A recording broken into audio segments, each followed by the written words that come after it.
You're listening to Contesting Wrestling. This is a podcast about wrestling, but more than just that. It's about why should anybody watch this? Why should anybody spend their time with this? My name is Evan Burke, and while I'm not known as somebody who doesn't like wrestling, I am somebody who, at least in my spare time, does not care for wrestling, and historically have not. And I'm in the majority of, well, humanity in that regard. However, I understand it's more complex than I initially gave it credit for. And this podcast is about me and two of my oldest and closest friends, both of whom are, I would say, wrestling knowledge geniuses. Or at least wrestling knowledge...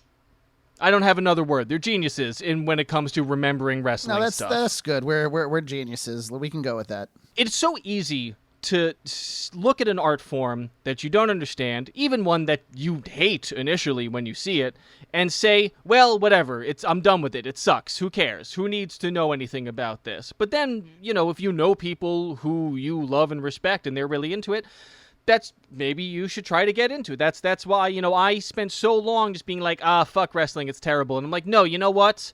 I'm getting older. I'm trying to expand my understanding of life and people and why people enjoy certain things and what brings people joy. And so I'm trying to figure that out. And so let me let my co-hosts introduce themselves, and you, the listener, will perhaps get a better understanding of who they are and why we're here and what we're doing. I'm Dr. Ben Abelson, professor of philosophy at Mercy College, and as we have already established this episode, wrestling knowledge genius. Well, yes, my name is Doc Diamondfire. I've been in wrestling for about a dozen years. I'm a general content creator these days. I do a lot of different stuff. You can follow me on Twitter at drdiamondfire and find out all about that. And I'm happy to bring a perspective of somebody who's been on the inside and knows about the various jobs and what they do in wrestling. Like doing the job. I've done a couple of jobs in my day, Now, today, this is part 2 of our series on Rey Mysterio. Part 3 if you're a Patreon listener, but we'll get to that later. And Rey Mysterio is somebody who, even in my most anti-wrestling stages of life, even at the times when I most was like, this is a disgusting, stupid thing that should not exist, that's making the world a worse place just by being in it, I was like, well, but this Rey Mysterio guy is clearly the fucking awesome, right? I mean, nobody who has any appreciation for performance, of like a theatrical performance or athleticism or anything like that, nobody could watch Rey Mysterio and be bored, right? Yeah. And I think the matches for this week, at least part of what I was trying to get across by choosing the ones that I did, is to bring that kind of dissonance to the fore, where Rey is someone who everyone enjoys, who is immediately compelling, but he has been embedded within some angles, some stunts and things like that in WWE that are the most objectionable of all. Yes. And so you get him this gem in the middle of a shitstorm, if that's an appropriate metaphor, in what we're about to talk about today. And yeah, I feel like we saw a couple. There were a few ways in which the way the WWE was handling Rey at the time was both incredibly what's the word I'm looking for? I mean, racist obviously is one of the big words that you would use, but also like the way in which it has to do with Eddie. It has to do with the way that they he was an analog for Eddie Guerrero after Eddie died, completely. He was there being the reflection of Eddie Guerrero. And it really felt you really feel Vince being like, oh, like, well, let's just see if we can move all this heat. Or no, I guess heat is the wrong term for wrestling. But like, let's he might be saying like let's take all this heat and move it on to the other Mexican guy we got. Like I feel like you can hear Vince saying that. I think it's a little bit more complicated than that. And as much as I do find a lot of what we're going to talk about this week extremely distasteful, it was hard to watch while it was on. It didn't do Rey any favors. It really didn't do anyone any favors in the long run. At the same time, there was this psychic pain that the wrestling fans were going through when Eddie Guerrero died. And figuring out how to discharge that psychological energy in a way that would be, on the one hand, healing to some degree to the fans, maybe, and on the other hand, of course, lucrative for WWE, but also, not just lucrative for them, but to help them sort of like promote their talent, the remaining talent as much as possible, because there was sort of this void of overness that was left by Eddie dying. All of those kinds of aspects play into what's going on here. So I don't think it's entirely malicious and greed driven, though it is very much that as well. I think there is somewhat of a pro-social component to what was going on there. Before we we'll delve into the problematic matches in the second half of this podcast, but at least the first two matches that we watched today are, man, I barely have any notes because these are two of the best fucking matches I've ever goddamn watched for this Kurt podcast, Angle man. is incredible, Holy isn't he? Shit. I was thinking about a lot of the stuff I was saying about the Dean Malenko Rey match that we watched last time, where it was it was great to see this combination of a great amateur wrestler and a great luchador, and then a couple years later you've got at least I think a couple years later, I don't know, maybe we're up. Now we're in this is from it's Kurt Angle versus Rey Mysterio from SummerSlam 2002. So the first real major big pay-per-view that Rey Mysterio was on after joining WWE. Right. It's worth noting that the last the wrestling fans had seen of Rey, he was an unmasked, popular enough mid-carder in WCW. He was in the Filthy Animals with Conan and Billy Kidman, and they were a fairly popular group, and at the time what was clearly the number 2 wrestling league. So when the WWE signed him and decided what they were going to do with him, the first thing that they did was really push him in a big match with a top star that if Rey could go, they could have an incredible match. And I think Rey did very well in this match. Because now you've got, the guy who at the time was probably the best amateur wrestler who had ever been in the WWE, probably to this day still is, right? I mean, he's the least Olympic the gold only medalist. one who was with a fucking gold medal in wrestling. Yeah, I mean, it's pretty much him or Brock. Yeah. Right. And then, Rey, at this point, Rey is now considered the greatest luchador who has ever lived. At this point, probably also is the case. Yeah, and I've been seeing the conversations on Twitter start along the lines of, all right, so now we need to start putting Rey Mysterio in the conversation for best wrestler ever. Not saying he is unequivocally, but especially in the North American scene over the last 30 years, the modern era of wrestling, he's in the conversation. He may have had more good matches with more people than, anybody. Maybe not. There's definitely argument to be had there, but he's in the conversation. To me, the best.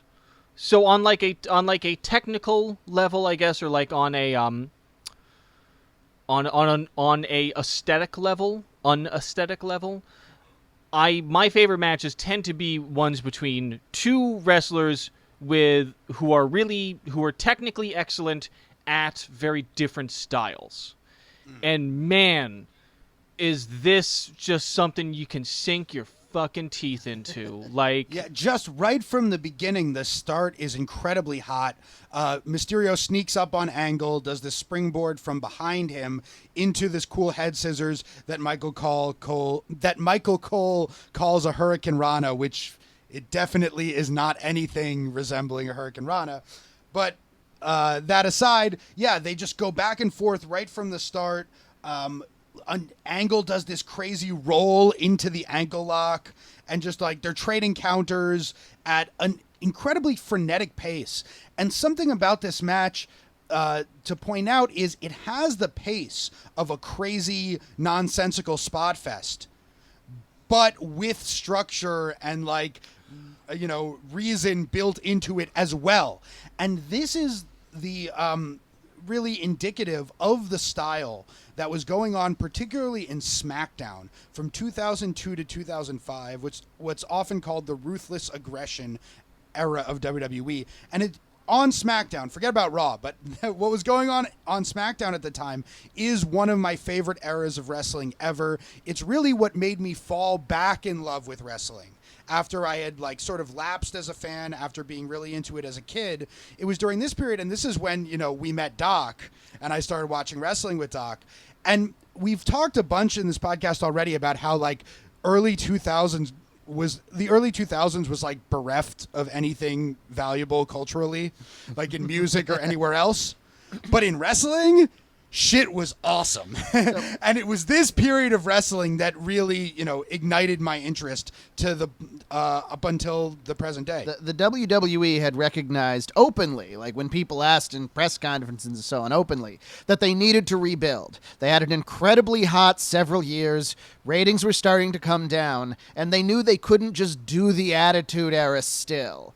So they took their gigantic pool of talent and split them into Raw and SmackDown, which they hadn't done before. They introduced SmackDown, but it was all just one continuous storyline. And they did the brand split, where there were two different rosters. And that allowed them to do different things with each of the different rosters, which was a whole new thing for them. And SmackDown had the better wrestling. The better, in-ring intense wrestling. Raw had Triple H all day, every day, and it was a problem. To this day, SmackDown is still the better wrestling show. And, I've watched SmackDown more regularly over the years than Raw altogether because of that. Raw's more like the plot show, and SmackDown's more like the athletic show. You could say that. I mean, both of them have had plots, as we're going to go on about. Sure. But I don't know how to describe Raw. It's the very traditional, many would say boring American wrestling style show. But that style certainly has its fans, certainly did at the time. Something. Raw is kind of the way to really divide them is Raw is more emphasis on entertainment, on reaching out to the larger world of entertainment, of sort of catching fans who just like the stars, and want to see that kind of thing. Whereas SmackDown has always been more the wrestling show for wrestling fans. I have to say something that is really interesting. That's something I was thinking about during this match. And there was another match we watched recently that was that I described as a perfect pop rock song of a match, kind of like a short little blast. In my tastes when it comes to movies and books and music and stuff, my tastes tend to run towards long-winded, pretentious white guy shit, like prog rock and fantasy novels that are too long, that could use some editing, that kind of thing. I really think that with wrestling, it's the opposite. I really think my favorite wrestling are these 5 to 7 minute well-paced, well executed. Not to say that I could never enjoy a long match or anything like that, but the matches that stick with me the most, I think, are these just well constructed, all killer, no filler. You're in, you're out. Your ass doesn't start getting sore because you're fucking sitting there watching. It's nice. It's I don't know. There's something there's something I connect to about the pace and the energy of these shorter matches. I feel that way about music these days myself. And I think part of it is a function of my age.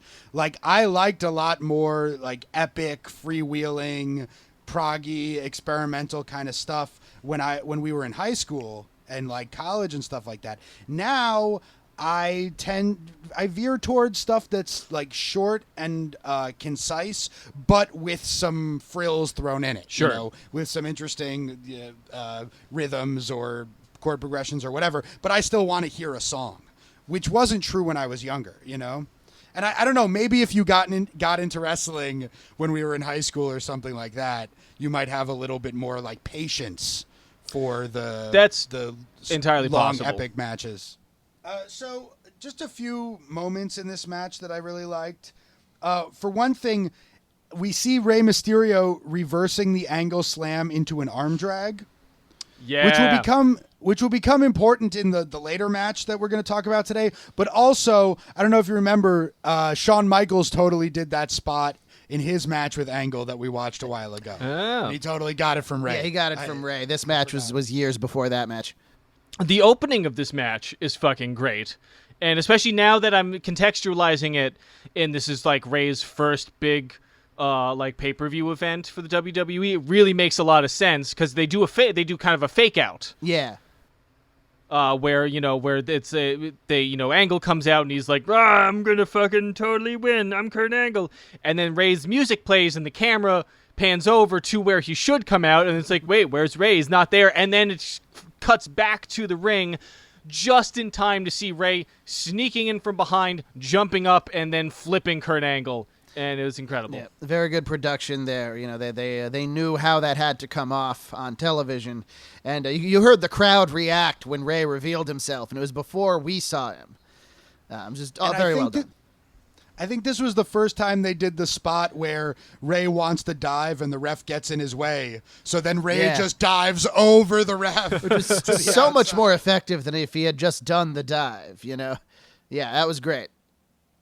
Yeah, Kurt Angle, I think we've described him on this podcast before. Yeah, Evan, you might have said this, that he looks angry that they haven't already declared him the winner at all times. And that's his motivation. And sure enough, he does beat Rey Mysterio here. And people will criticize when they bring in someone and like lose their first match. And I don't know. I don't think there's any shame to losing to Kurt Angle in a match that. Plus, they're bringing in Rey Mysterio to be the little underdog. He's probably going to lose most of his big matches, and they had to see if he could stay over, which he could. Well, that's it feels like because right away you can tell that the crowd loves Rey. Yeah. And it seems like if they already are that invested in him, then having him lose is a way to have them more invested, because it's not going to be like if somebody comes out and they're less popular and they're not as immediately loved, and then they lose, that could be a loss of momentum, right? That could be people who are like, oh, like I already didn't know what to think of this guy, and then he couldn't even beat like Kurt Angle. Like, why should I care about this? But then to have like, oh my, I'm so excited about Rey Mysterio, and he comes close. You know, it's not like Kurt just beats the shit out of him. Like it's a fairly close match, and then he loses. Then that creates the first step in a narrative arc that ends with a championship of some kind. Perhaps. I mean, there's a limit to it, though. And we'll explore those limits as we go on with the rest of these matches and how they've booked Rey Mysterio over those years. But yeah, but it's a dangerous sort of game to play because, how much can you have the hero lose before people start to lose their interest in them? And how much of that can you really blame on the hero, not really being over enough, and how much on just, the people giving up. I want to observe in a case like this, it's also, it can be a good idea, or at least an idea that, they seem to subscribe to sometimes. If you're bringing in somebody who already has a reputation and could already be a star, maybe you have them do a job the first big match just to see how they react to it personally, because you want them to react favorably. If they won't do business, maybe you don't want to do business with them. Even Brock Lesnar, when he came back in 2012, they had his first appearance as he showed up and mauled John Cena on Raw. They showed him having nothing but forward momentum, and then in the first big match, Cena beat him. And I think they wanted to see if Lesnar was going to balk at doing the job. He didn't. Lesnar's a businessman. He knows when it's time to go down, it's time to go down. And that fact has made him a lot of money over the last decade. So the match between Angle and Rey ends when Rey is trying to go for a top rope Frankensteiner kind of thing, and Angle jumps down suddenly off the ropes, yanks Rey from the ropes by his leg and puts him in the ankle lock, yanks him away from the ropes again, and then Rey taps. So, again, no shame in tapping to the ankle lock. Crowd was red hot the whole time. Great. And it was also a great opening match. That's the kind of match people still have this old idea. It's like, the opening match. It's like you're going on first, like the opening band to the opening band to the opening band. It's like, no, the idea in wrestling now is you put on a match that gets the crowd up. Then you have their attention. The second match we're talking about with Eddie was also the opening match of its show. At WrestleMania. Now, being something like that's analogous to the opening band would be if you're working a dark match, right? That's the opening band to the show. Once you're on the show, being first is not a demotion. It's not being an afterthought. Sort of like, have either of you ever been to like a taping of a late night show or anything like that? I've been to tapings of comedy specials, but not like a late night show. I've been to Conan back in the day, and I think I went to a Colbert at one point. Did they end? So something that they do with those shows that you never see on TV is they have a warm-up comic come out and do a quick set to kind of like get the audience laughing, break whatever ice needs to be broken, like that sort of thing. It's necessary. Yeah. Whereas the monologue of the show, even though it opens the show, is perhaps the most important part of it. Right, like think about this on television. Way more people are going to be watching at 11:30 than at 12:45. People will watch the monologue, and then if they like the guests, they might stay up. But a lot of people are literally watching it in bed and will turn it off when it's done. And I would imagine, if I was in Rey Mysterio's shoes, or Kurt Angle was, how long had he been with the company in 2002? 3 years, maybe. 3 years. So he's still like is a phenomenal. So he's still like, relative. I mean, he's established, but he's like, still maybe not like the number one guy or something. If I was in their position, I imagine I would approach being in the first match like, we need to make sure, like selfishly, you wouldn't say this to Vince beforehand, but you would think like, I need everybody else to be for the rest of the show thinking like, this isn't as good as that first match, man. Shit. Yeah. You want to come through the curtain and look at everybody and like, don't say it, but everybody knows you think, yeah, follow that. And no, Vince absolutely cultivated that mindset because he wanted the rest of his team to follow that. And if enough people followed that in a row, you'd have the greatest show you've ever seen. At the same time, it's still a balance because you also, though you want it to be hot and you want it to be exciting, you can't give too much away. You can't have like a ton of near falls. You don't want to exhaust the crowd for the rest of the show. Well, yeah, I guess then that is sort of where the line is between what the booker wants for the flow of the show in general and what the individual wrestler wants for the way that this match will impact their greater career. Like I know, yeah. My old band, the one time we got to open for a band that was considerably more well known than we were, I wouldn't call them famous, but they were, had been long established and were far more well known than we were. We definitely amongst ourselves, we're like, we need to fucking blow them out of the goddamn water. Yeah. But then also, I'm sure that band, they were like, oh, I hope that the opening band is really good, and then also we are really good, so everybody who came to the show has a good time and wants to come back. Well, that's kind of the difference in the psychology. If you're doing a band, if you're doing a music show with a bunch of bands, you want everybody on that stage to be great. So the fans, especially if you're the headliner, because the fans think, oh yeah, that band gave me a good show with their name on the ticket. If you see a band that consistently has cool opening acts, you're more likely to go back and see them again. Definitely. Okay, so in between 2002 and 2005, a lot of different stuff happened with Rey's career, most of which we're going to cover in the premium episode. So he teamed with Edge for a while against Angle and Benoit and the Guerreros, Eddie and Chavo. Then he was really kind of relegated to the cruiserweight division for a while, where he absolutely dominated to the point where it just became uninteresting and they needed to put him back with the heavyweights. It became the Rey Mysterio division. Right. Let's tune in to watch Rey crush guys only 40 pounds heavier than him, as opposed to guys 150 pounds heavier than him. Yeah, it completely missed the point, and the WWE never did like so-called cruiserweight stuff that great anyway, because they wanted their like main event style wrestlers, which they were aiming for that title to be, to wrestle at what they considered main event style, which is heavyweight style. So you had a lot of 210-pound guys wrestling like the 260-pound guys with the occasional moonsault thrown in, and it didn't work. It did not differentiate itself from the heavyweight style. And then, like Ben said, on top of that, you have Rey Mysterio, who you don't believe any of these other guys are even kind of as good as. So it was a failed division. Some of the guys that were in it were great, but it was not a very good division. We'll watch the Cruiserweight Open from WrestleMania 20 on the preview. That's a lot of fun. Yeah. So Rey starts teaming with Eddie Guerrero towards the end of 2004. Did they? Well, I'm sure we talked about this in episode 4, 1 trillion years ago. But Rey and Eddie, like, did they have a history together before the WWE? Like, did they know each other? Not before WCW, really, I don't think. I mean, they might have known each other in Mexico, kind of, but Eddie was pretty far advanced from Rey in his career already when Rey started. Eddie's older by a few years, right? Yeah.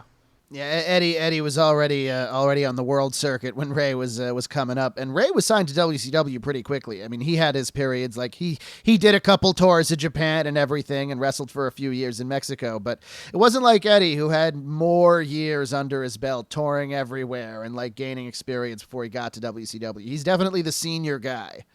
And Eddie passed shortly after this match, right? Yeah.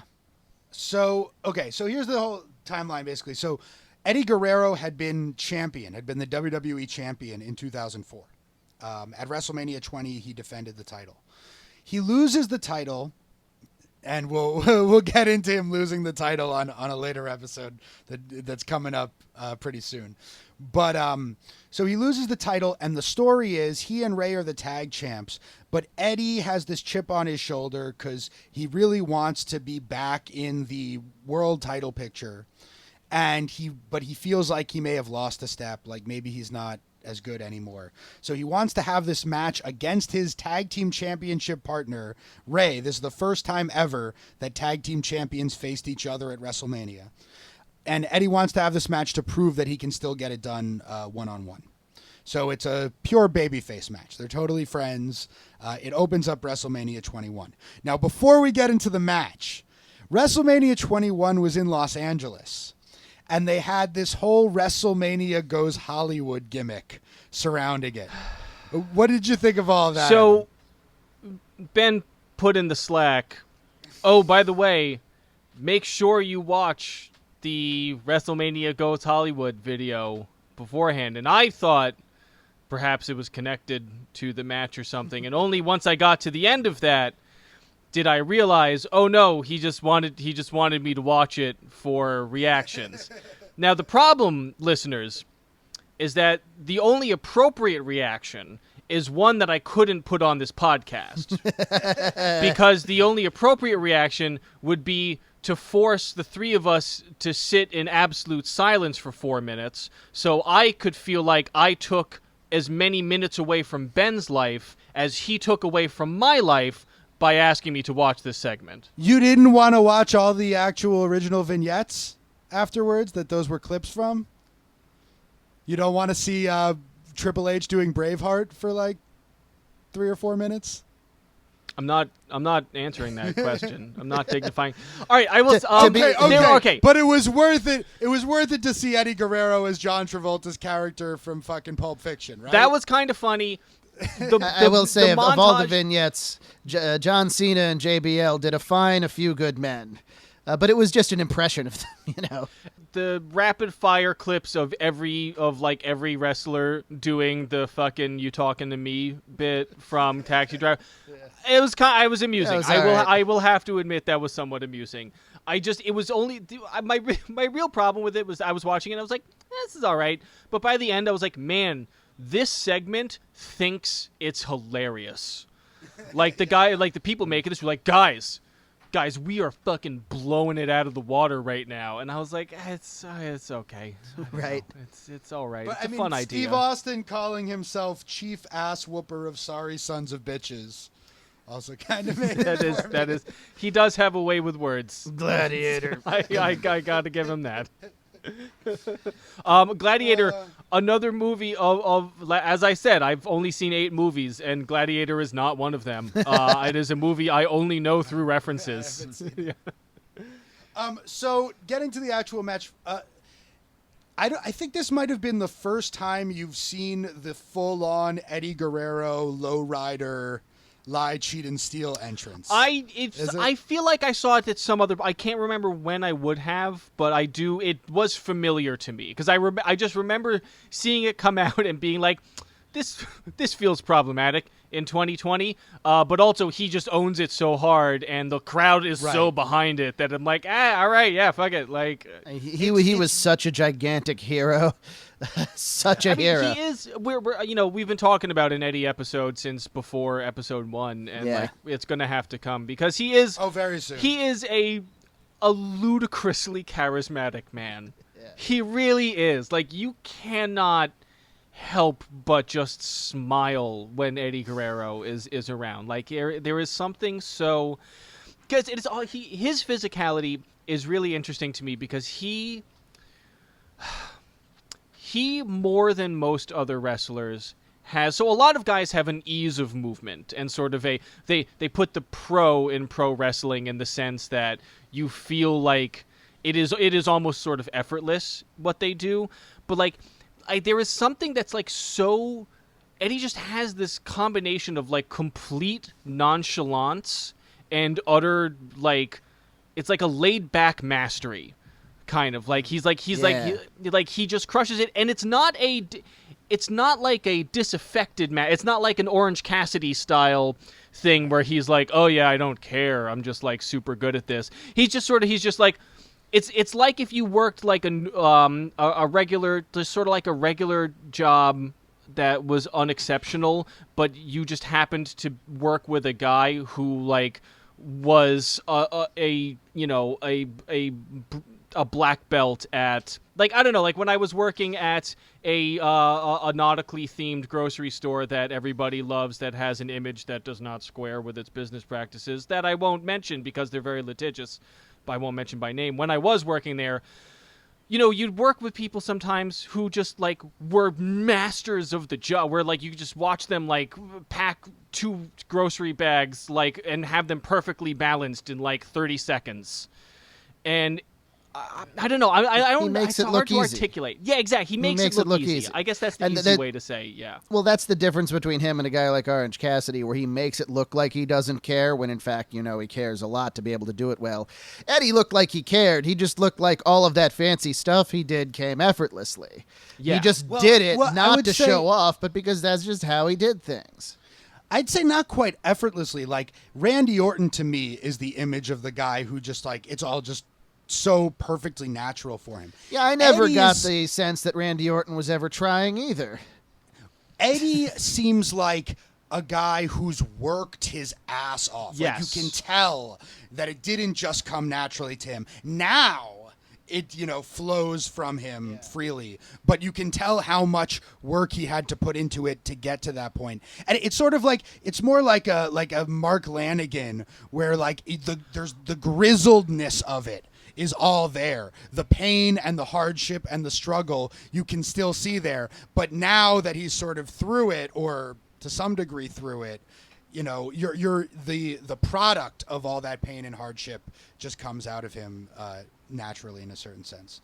But at the same time, watching this match was kind of hard because Eddie did die like 5 or 6 months after this, and you can see that in his face that he's tired. Yeah, there's one shot in particular where you get kind of close up and like you see like the war, and he was what, like 37 when he died. Yeah. Jesus, I'm 36. That's and he's horrifying. Working his ass off this whole match.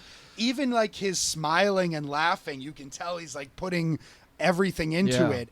But then it's like sort of right after those moments when like he turns the face off for a second, that you see like, oh, that dude is not doing well at all. People had said, like his fellow locker room members had said before he died, he did look quite unwell, especially in the weeks previous. Like he had been getting run down, and more than one person had suggested to him, hey, Eddie, maybe you got to slow down a little. But, well, we'll get way more into that when we do an Eddie episode. The story of the end of Eddie Guerrero, it's like, in hindsight, it's a million red flags, but at the time, it was the most surprising thing you could possibly have happened. And everybody loved him so much. You know, JBL had said, he said Eddie was his best friend, but a lot of people, Eddie, were their best friend. And a lot of people said that exactly the same way because he was so good to everybody. And going back to what we were saying about the style of wrestling at this time, the intensity in these matches is at a pitch that was never really seen in wrestling any other time. Maybe some parts of Japanese wrestling, but like they were pushing themselves harder than anyone had ever pushed themselves in wrestling before, and they were all fucking juiced up. You can see they're all jacked to the Eddie gills. is so over muscled. Like, look at him in WCW when he looks a little over muscled, and then look at him here. He had the attitude of, so I'm in the WWE. It's a big man territory. I got to get as big as I can in my, because everybody knew when he showed up, Vince is like, he's great, but he's so tiny. He's little. So it was steroids. Oh, he was definitely on steroids. That was a big part of it. He had an enlarged heart. Yeah, this was before they started testing hardcore very commonly again. associated with steroids. They started testing hardcore again after Chris Benoit died. After Eddie and Benoit died like a year after each other, and both of their bodies were so messed up because of that stuff. And you can see when they start testing, 85% of the guys that look too good to be true shrink. There's always going to be, and I've said this on the podcast before, there's always going to be a few guys who look like that, partially because they have the mindset to do that much work on their body, and partially because their genetics allow it.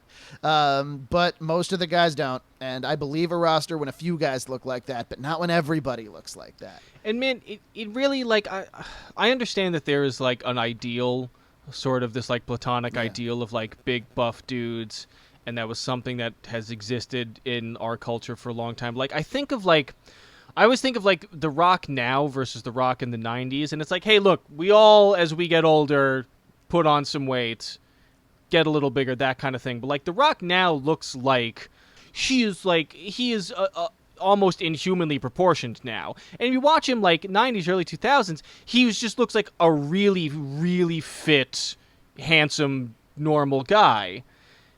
And he put on a ridiculous amount of size for the movies. It's like, I'm not going to accuse Mr. Dwayne Johnson of doing anything, but come on, they don't test at the movie studios. They don't want to, No. And a lot of the movie stars get on. If it's not just steroids, it's like, the problem with saying steroids now is that there are so many different things you can do, most of them illegal, that can help you along doing that, from steroids to like growth hormone to like designer steroids, as they say, which is really just different kind of stuff they piece together in a lab from different kinds of testosterone and chemicals. And for like the chiseled abs that movies demand, like guys, horror stories of like Hugh Jackman getting his shots and he's dehydrated and can't lift his arms, but they need to get him with 57 abs. Oh, I heard Wolverine, right? I heard a story about I don't know, I was listening to some podcast. I'm trying to remember what podcast. There's a comedian I enjoy, and he was talking about shooting a movie with a bunch of people, and there was an actor who he did not name who was like known for being like super fucking shredded, and he did not think he was going to have to do any shirtless scenes or something. They like sprung a shirtless scene on him. They were like, oh, just so you know, like in a couple days we're actually going to have to bump up this other scene. And the guy like freaked out and was like, oh my God, and like started just eating ice chips. And just he was like, I gotta go back and I have to go get on the treadmill for 2 hours a day for the next 3 days. I can't eat, and he like didn't eat anything. Even the directors don't understand how much work it takes to look like that for a couple of hours.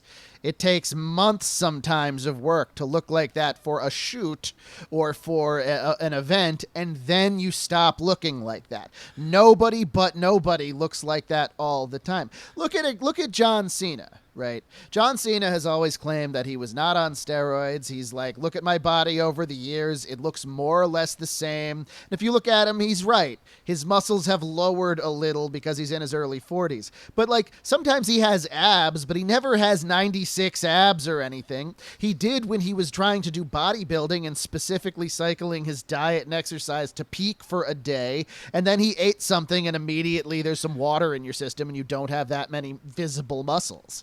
It really blew my mind when I started, in the last several years, when I started really just taking care of myself on a basic level, and then going to gyms, and then talking to personal trainers, and then, now I'm in school for exercise science, hoping to be a trainer at some point in the future. And, I never really knew people who were like super into fitness and even people doing it professionally. Like that just was not. Those were not people in my friend group for many, many years. And I definitely had this realization of like, man, I thought that people who were out of shape were really riddled with body issues. People who are in really good shape are so much more fucked up about it. Which the real lesson here is that we are all, every single one of us, incredibly damaged by our perceptions of ourselves and the unrealistic standards we all hold ourselves to. The latest picture I saw of like The Rock. Well, no, the latest thing I saw was his statement about how him and his family all got COVID. But the picture I saw before that was a promotional shot of him promoting the his and his ex-wife and managers and their group buying the XFL, and it's him with all these football helmets, like the helmets came in today, and a framed like $5 bill and two $1 bills, because he tells the $7 story about how he only had $7 at one point or another. His production company is called $7 Production, and that's because in his mind he can never on some level get out of the mindset of, if I mess this up, I'm just going to be broke and destitute. No matter how many years in a row he's the highest paid person in Hollywood, if you've experienced actual poverty, even for a little while in your life, it sticks with you. And for some people, it creates a deep motivation to always be going as hard as you can. And yeah, it's not like, oh, he's rich, so he feels great about it. No, if he felt great about it, he'd probably take a vacation, That applies to being in shape too. Yeah, right? Yes. Absolutely. Like the worry that if I skip this workout, it's just a slippery slope to me turning into a pile of shit. This year has been, in the early months of 2020, I was in far and away the best shape of my life. I had been for the first time in my life, I had for more than 6 months kept up really regular exercise and taking good care of myself and smoking a lot less weed, and I had actually quit cigarettes for over a year, all this stuff. And I felt so good and was so much better. And then, for the first 2 months of quarantine, I was able to sort of convince myself no, it's fine. This is all going to work out. And I was still doing yoga every day and working out. And May to July, I just went into a hole.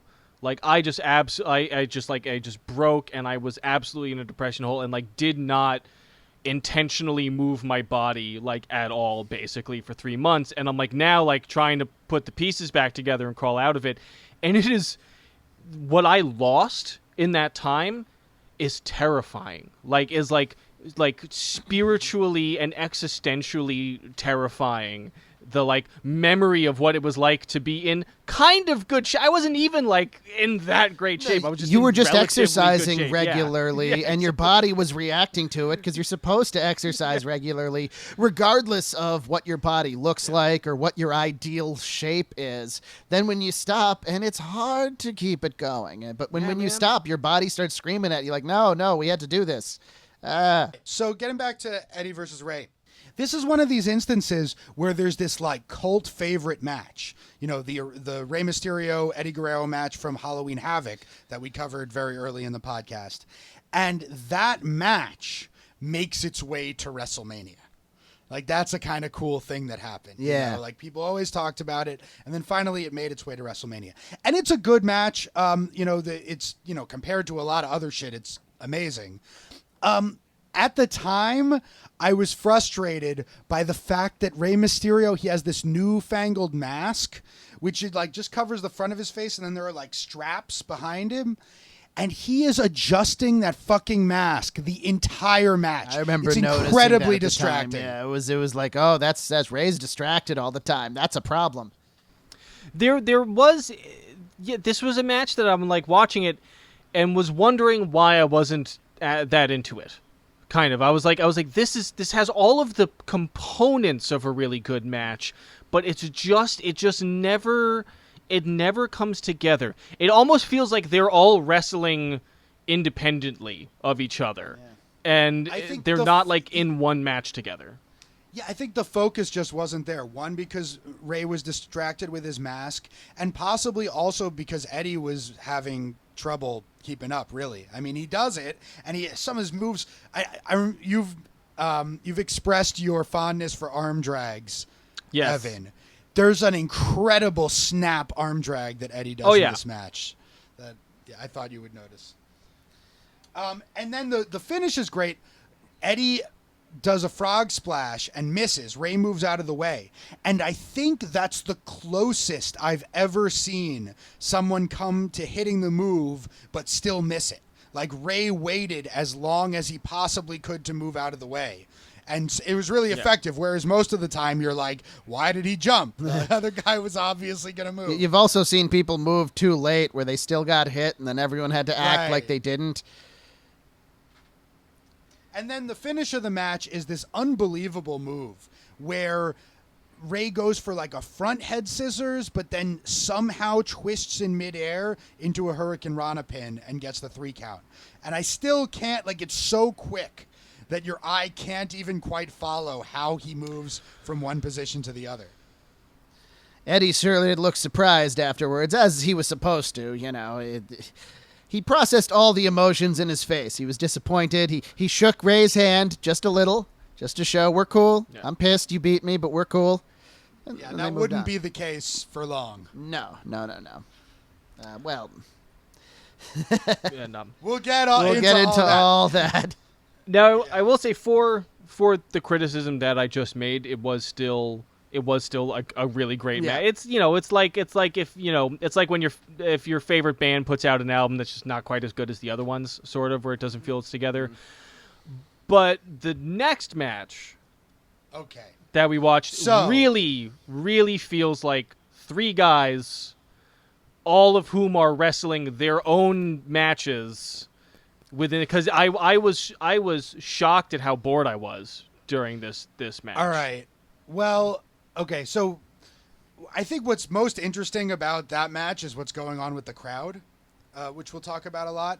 But, all right, so what happens in between WrestleMania 21 and WrestleMania 22 is that Eddie fucking drops dead. And I think the plan was possibly to have Rey and Eddie wrestle again at WrestleMania 22, this time with Rey beating Eddie for the title. Because it looked like Eddie was about to win the title from Batista just before he died, the World Heavyweight title. And then they would transition. And, you know, Eddie would be a guy that it would make sense to have Rey beat for the world title. He's not all that big. He's not all that much bigger than Rey. And they have all this history together. But everyone still believed him. Totally. Yeah. So that plan would have made a lot of sense, and I think it would have worked beautifully. Eddie died, and they had to call an audible. They had to figure out what to do. And as we've already alluded to a bit here, you know, they leaned really hard into Rey being Eddie's friend and tried to transition all of the love that the crowd had for Eddie to Rey. And at the same time, because the heat, if Rey was going to beat Eddie for the title, all the heat was going to have to be on Eddie. And there was tremendous heat on Eddie because of the storyline that they actually did with him and Rey, where Eddie turned heel, which we'll talk about eventually when we do an Eddie episode. Yeah. But they had to transfer all of that heat onto someone else as well. And they chose Randy Orton for that role. Oh, the perfect guy to take as much heat as you want. You know, it's so rare that you get a heel these days that is not afraid to have the crowd actually hate him. Oh my god! Like, I gotta say, like, for all that I like wasn't so into the match that they had, like, God, like Randy Orton What a dick. is such a piece of shit. And like he does, I've said this before, like Randy Orton, especially young Randy Orton, really reminds me of like a specific person that I know in my life who I fucking despise. Yeah. And it's so I wish either of you guys all knew him so I could say, doesn't he remind you of this guy? And you would be like, oh my God, he totally does. But I don't think either of you do. But yeah. So Rey wins the Royal Rumble. We already covered that match. Yes. The 2006 Royal Rumble. He comes out on SmackDown. This is now the February 3rd, 2006 episode of SmackDown. Teddy Long introduces him as the Royal Rumble winner. He's super happy. He's like way too happy, right? Like he's smiling artificially wide, talking about how, Eddie, thanking Eddie for giving him the spirit to win the Royal Rumble. He comes out in the lowrider. The crowd is chanting Eddie, right? So the crowd is totally ready to associate him that closely. The fans, by the way, are into it. And this is where I'd like to mention SmackDown in general in like 2005. It was on UPN. As opposed to Raw, which was on USA. So it was on network television and syndicated across the country. They were very specifically, in the UPN deal, attempting to get the Latino market. And a lot of the storylines they did were kind of telenovela storylines. And the good guys were Eddie Guerrero and Rey Mysterio and Dave Bautista, who was Filipino. And the bad guys were, Randy Orton and JBL, the George Bush surrogate, and like Kurt Angle, the crazy athlete guy. And it worked. It worked really well, actually. Ratings went up, and the show had an identity. That also means that the villains are like screaming soap opera villains, like Randy Orton, who comes out, tells Rey Mysterio, Eddie Guerrero, he isn't in heaven like you keep pointing to. Eddie Guerrero's in hell. Quick correction. Yeah. What he says is, he's not in heaven.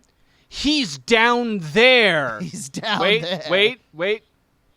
In hell. Yeah. And it was just sort of like, I'm glad you clarified, Randy Orton. He got that nuclear. Look, they start shooting everyone in the crowd that immediately hates him so much.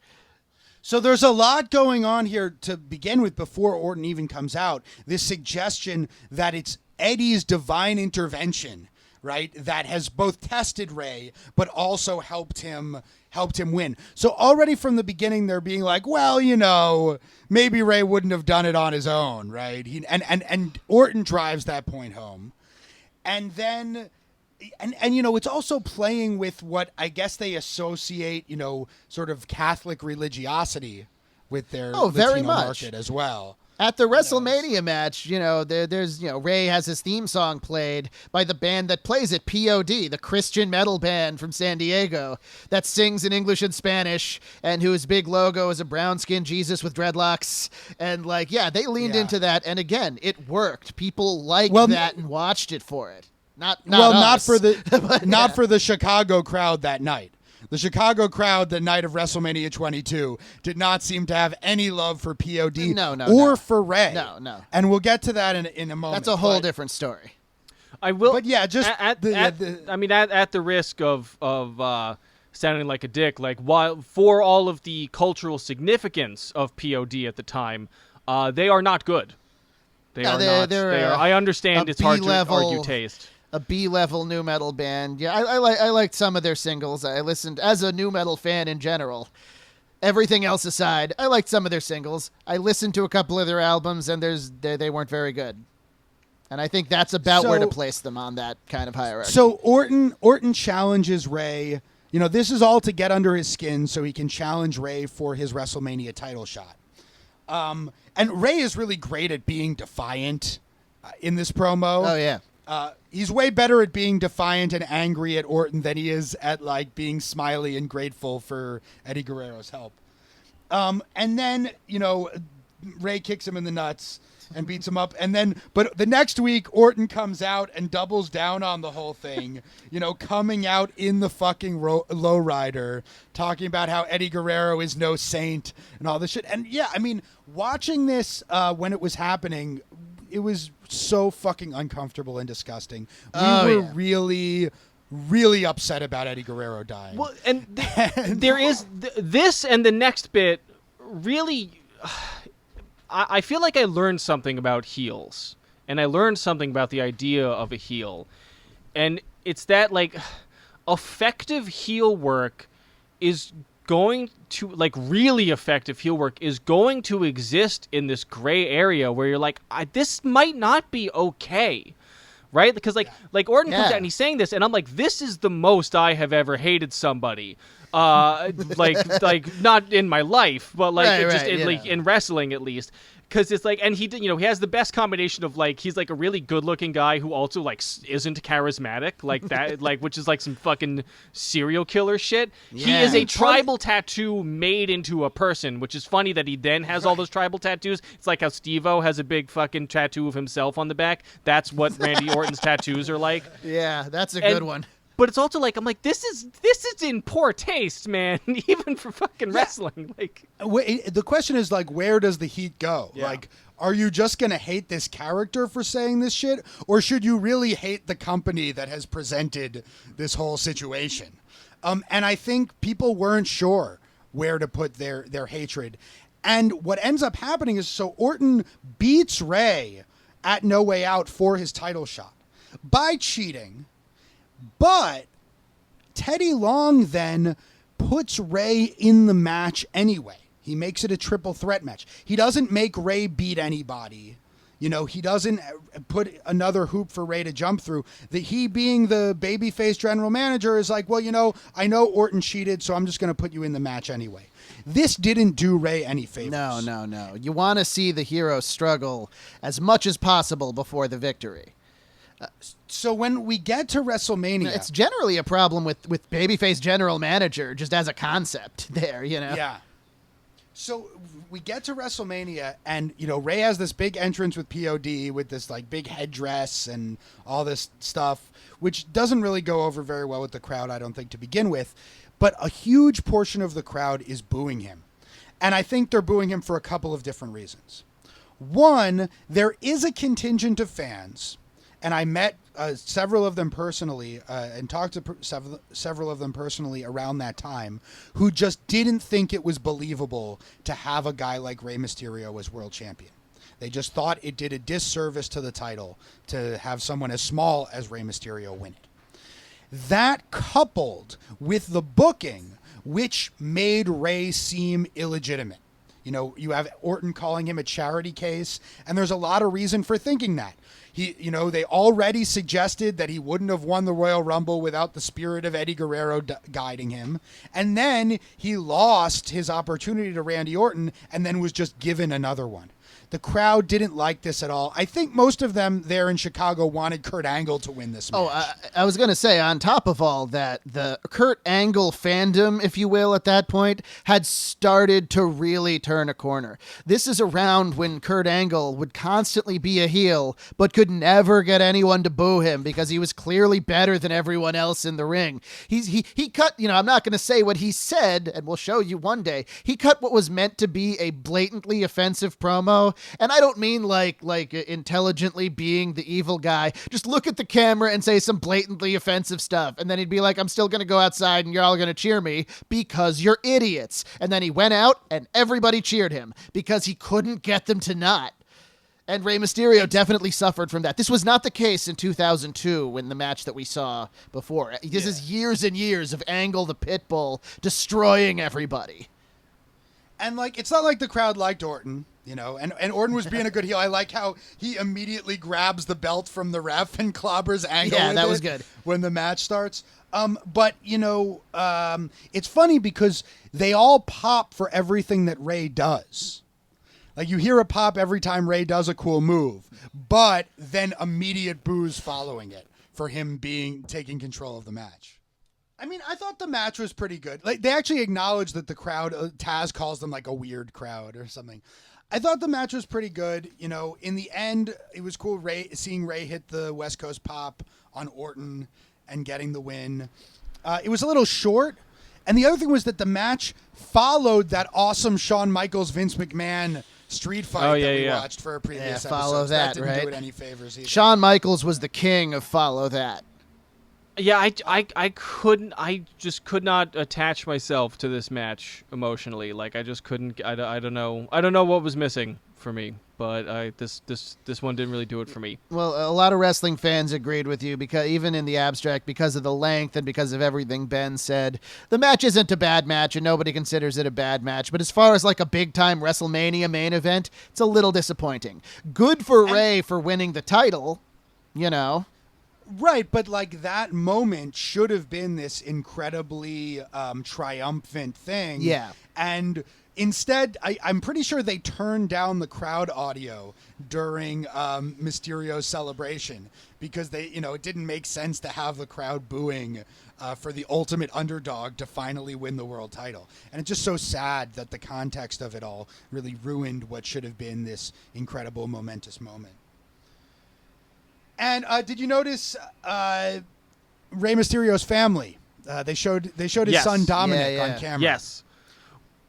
For the mini-sode for this episode. Are we going to finally watch the match that I have wanted to watch since I learned of its existence through a meme? No, that's going to be on the Eddie episode or one of them. That's for sure. Yeah, but we're going to watch. Dominic Katie has wants to be recently in on that. debuted in the WWE. And we're going to show you one of his recent matches. Oh, awesome. Which will also be an opportunity for you to see the Thunderdome. Because it happened in there. Dominic is cool so Cool. far. Yeah. What were you going to say, Evan? No, I was going to ask how is he? Like, Oh yeah, no, he's Yeah. good.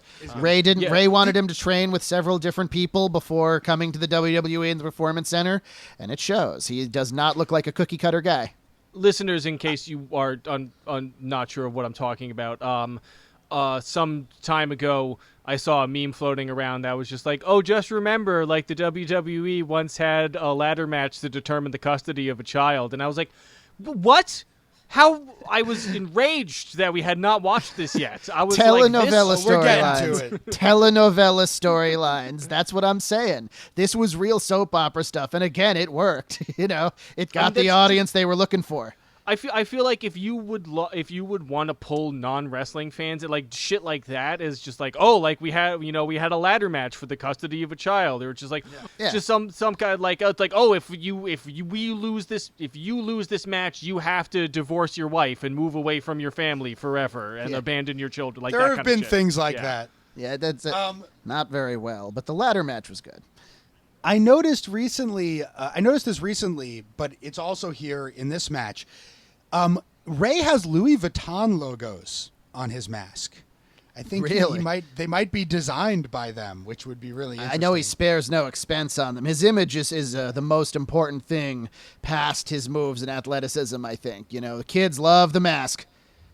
Okay, so if the WWE hadn't done Ray enough of a disservice, then comes his fucking title run.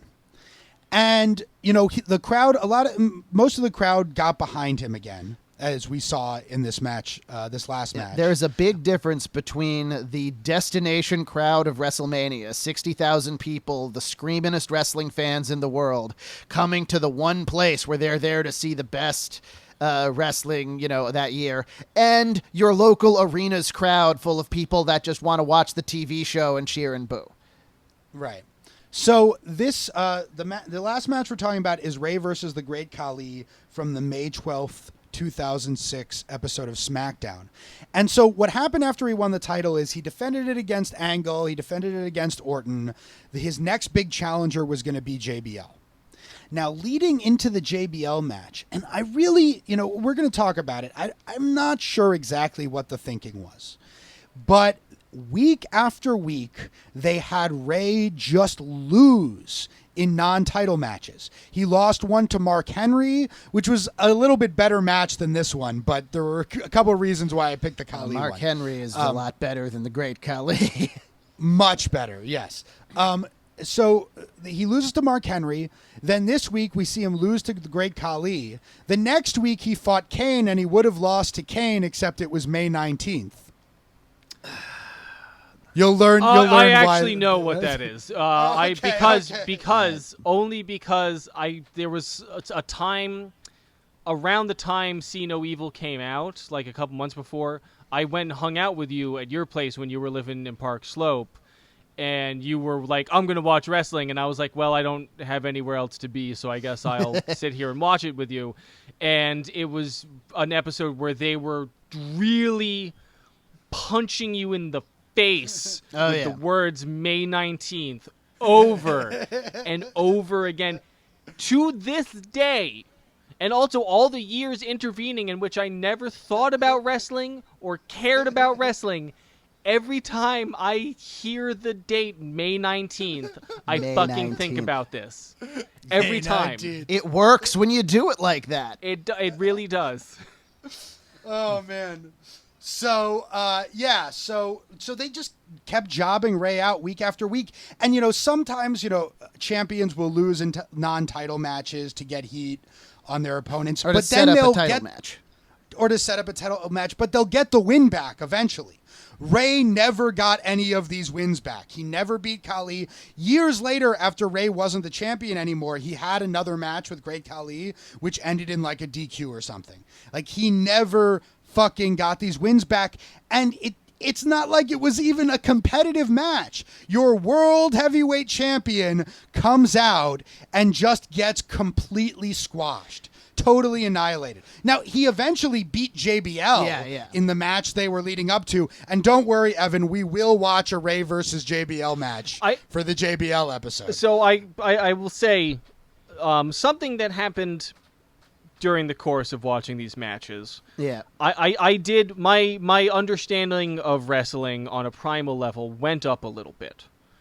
Because I started to both watching Orton and then also watching JBL, kind of understanding like the primal nature of heels, because JBL comes out and gives what in 2006 was a satirical speech about conservatives and is now just a speech that happened at the RNC recently. Remember being like, when being racist and like hating immigrants just made you an obvious villain? Yeah, it was just like a thing that a bad person did, as opposed to like a thing that you have to try to explain to your cousin why it's not good because your cousin is really into Ben Shapiro and it's fucking up Thanksgiving. Yeah, he was like, what can I say that's despicable that people will hate me if I say because it's bad? And then he went out and said that. And when... Yeah, he dropped what are now common conservative talking points. When Ray jumps out and punches JBL in the face, and then kicks him in the nuts. I came like just a little bit. Just a little bit. That's why they call it a pop. And I'm not joking. That's why they call it a pop. Oh, well, all right, yeah, because that is in the porn industry. That's the term. That's the terminology. That's the term in the wrestling business when the whole crowd cheers because they get what they want. And when Ray comes and punches JBL in the face, you're getting it. Felt good, and especially now. Especially in 2020 when, like, you see so many people out there, like, unironically saying that shit, and you're like, oh, my God. Right, so we watched the JBL promo at the beginning of the SmackDown that he faces the Great Khali, and he comes out and he talks for a long time, and he really incites the crowd. We're not going to repeat any of the things he says. You can go check it out for yourself. You know what it is. If you lived during the Bush presidency, it was like a lot of that. Right, and in the end, the refs come out to drag Mysterio off of JBL, and JBL does the full-on, turns his back and runs away. Knees up, I have to get away from Rey Mysterio. And then he comes out to do commentary on the Great Khali match. JBL was selling Rey Mysterio like the champ. Right. Nobody else was. Yeah. And yet, part of what was so disappointing with the Khali, like, I wasn't expecting a great match. I know enough about the Great Khali to know, like, he's not going to have a great match or anything. But, like, Ray didn't fucking get in, like, one solid thing. And especially, it's like, we have established Rey Mysterio's powers, right? Like, we know his power set.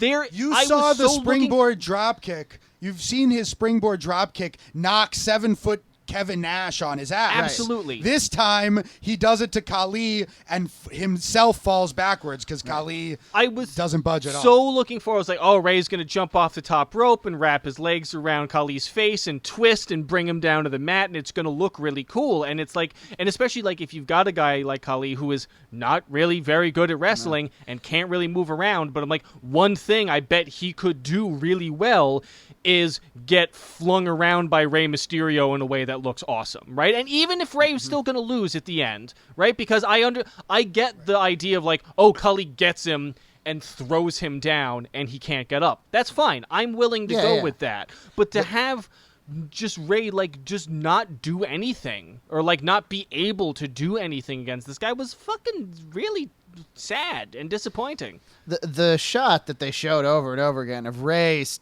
face to belly with Khali was pretty cool.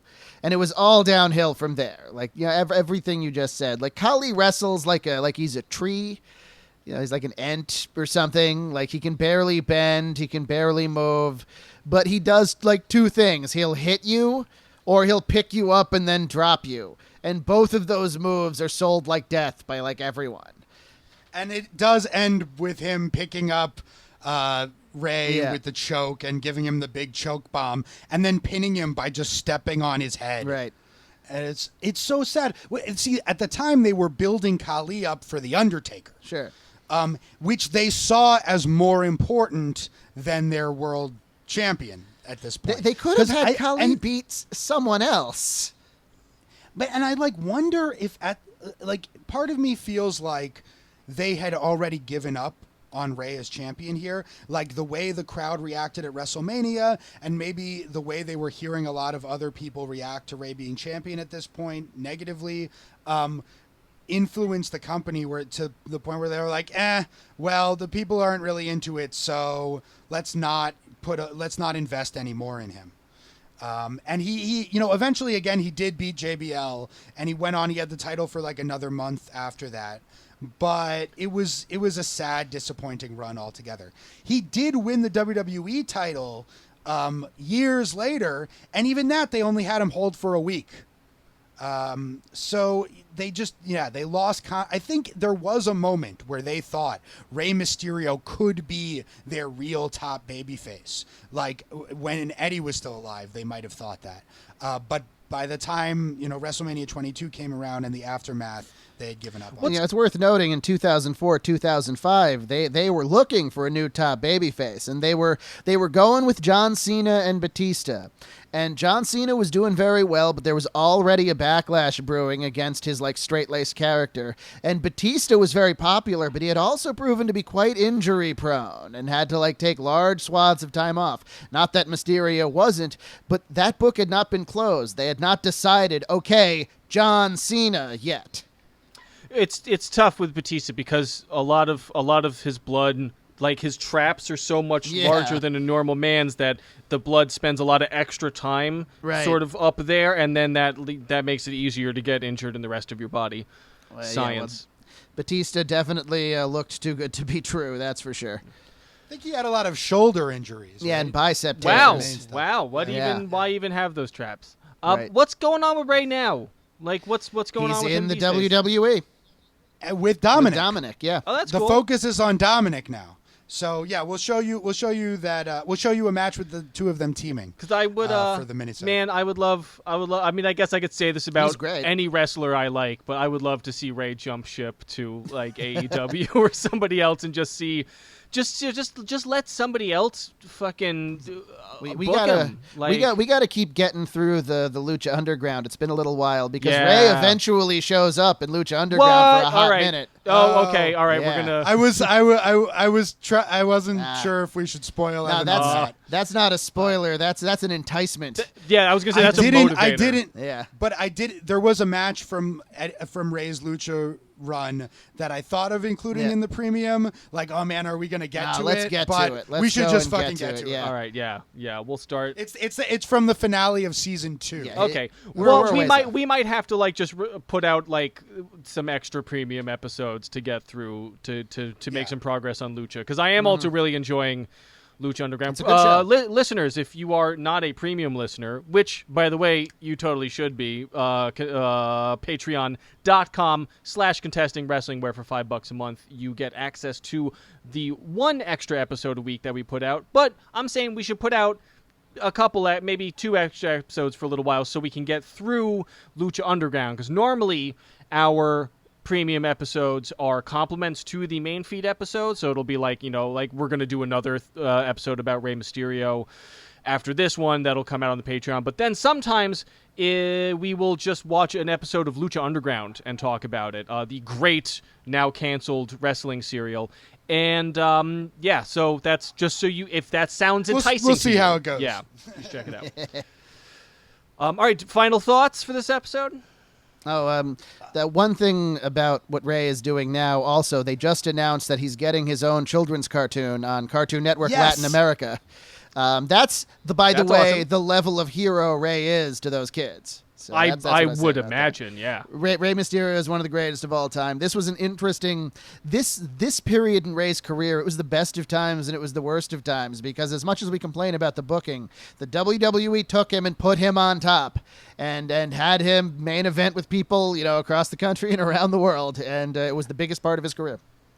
I meant for this episode to sort of be the heat of the series. On Rey. In the premium episode, we'll just watch all good stuff that he's done over his WWE nice run. Yeah, Stuff it'll that be a didn't bit of a fit comeback. the rest of everything. Yeah. Including, I have been requesting a Rey Big Show match for a long time now. That'll be on. Big Show knows how to work with Rey the way the Great Khali does not know how to work with anybody. Alrighty. This has been Contesting Wrestling. Listeners, thank you so much for coming with us on this leg of the journey. Follow us on Twitter @ContestingW. Message us if there are any thoughts you have about this, if there's any recommendations you want to make for stuff that we should watch, anything that you feel like will help me better understand wrestling. It could be from the history of wrestling. It could be something that's happening right now. WWE, although we're trying to move away from WWE, especially now that Vince is claiming he literally owns people's names as if he is some sort of ancient druid claiming people's souls on a basic level. It's fucking horrifying. So we're really it's going to be doing a lot more non-WWE stuff as time goes on. This has been Contesting Wrestling. Booyaka. Booyaka. We love you.